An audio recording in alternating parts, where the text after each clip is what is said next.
motor to, big bike. Nakakamiss yung big bike ko. Well, si Z1 namimiss ko talaga. Yung sound talaga yung namimiss ko doon. Yung bigat hindi. Tsaka yung looks niya syempre. Medyo madilim dito. First time ko dumaan dito sa daan na to. Pero alam ko naman kasi may lulusutan papuntang Clark. So, gusto lang namin magpahangin ng family since matagal kaming na-stuck sa bahay. Pag dumiretso ba ako, saan ba ako dadalhin? Diretso nga.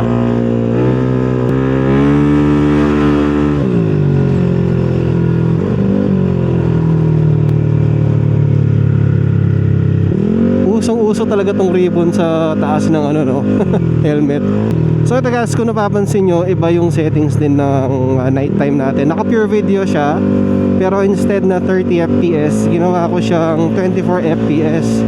So additional details yun, or mas liliwanag kahit pa paano ng konti yung video natin. Ang of course sacrifice mo doon, yung frames per second nya, parang medyo slow siya nyan compared mo sa 60 fps. Syempre pag daytime, makikita mo yung difference agad